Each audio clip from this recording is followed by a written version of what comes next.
আসসালামু আলাইকুম প্রিয় দর্শকবিন্দু, আমন্ত্রণ জানাচ্ছি জনতার সময় টিভির সংবাদে। শুরুতেই থাকছে দেশের সংবাদ শিরোনাম।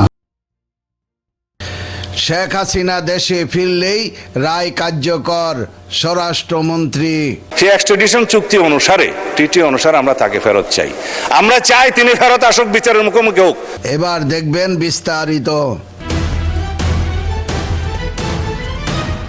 শেখ হাসিনা দেশে ফিরলে আত্মসমর্পণের সুযোগ নেই, গ্রেপ্তার করে রায় কার্যকর করা হবে বলে জানিয়েছেন স্বরাষ্ট্রমন্ত্রী সালাউদ্দিন আহমেদ। মঙ্গলবার 14 জুলাই জাতীয় সংসদ অধিবেশনে জুলাই গণঅভ্যুত্থান ও গণহত্যার বিচার শীর্ষক সাধারণ আলোচনায় অংশ নিয়ে এইসব কথা বলেন তিনি। স্বরাষ্ট্রমন্ত্রী বলেন, আমাদের বন্ধু আক্তার সাহেব জাতীয় নাগরিক পার্টি ও এনসিপির সংসদ সদস্য আক্তার হোসেন অনেক বিষয়ে কথা বলেছেন। তার মধ্যে একটি হলো হাসিনাকে ফিরিয়ে এনে রায় কার্যকর করা হবে কিনা। হাসিনাকে ফিরিয়ে আনার জন্য ইন্টারিম গভর্নমেন্ট থেকে শুরু করে এই পর্যন্ত আমরা তাগাদা পত্র দিচ্ছি। As per extension street with the neighboring country, দুই বা ততোধিক দেশের মধ্যে হওয়া এমন একটি আইনি চুক্তি যার মাধ্যমে কোনো দেশে অপরাধ করে অন্য দেশে পালিয়ে যাওয়া ব্যক্তিকে নির্দিষ্ট শর্ত পূরণ সাপেক্ষে অপরাধ সংগঠিত দেশের কাছে ফিরিয়ে দেওয়া হয়, যাতে তার বিচার বা সাজা কার্যকর করা যায়।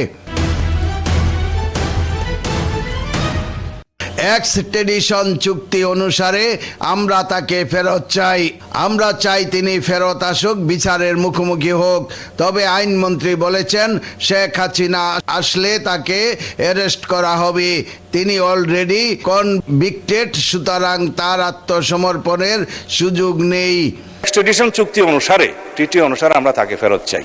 আমরা চাই তিনি ফেরত আসুক, বিচারের মুখোমুখি হোক। তবে আইনমন্ত্রী বলেছেন তাকে আসলে অ্যারেস্ট করা হবে এই জন্য যে শি ইজ অলরেডি কনভিক্টেড, সুতরাং তার আত্মসমর্পণের সুযোগ নাই।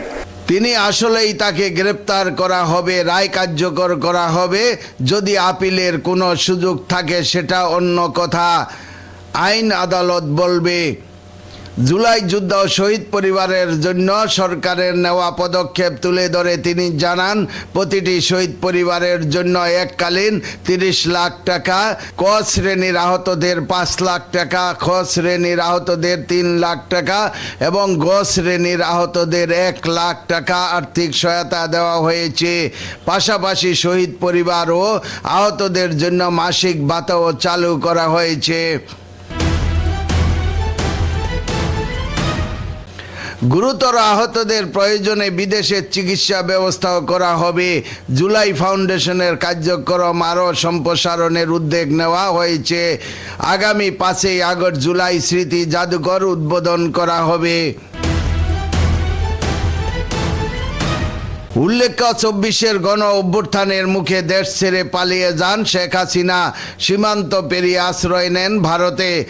আর দেশটিতে বসেই জুলাই গণ অভ্যুত্থানের দায়ে মানবতা বিরোধী অপরাধে ফাঁসির সাজা পান ক্ষমতাচ্যুত এই প্রধানমন্ত্রী।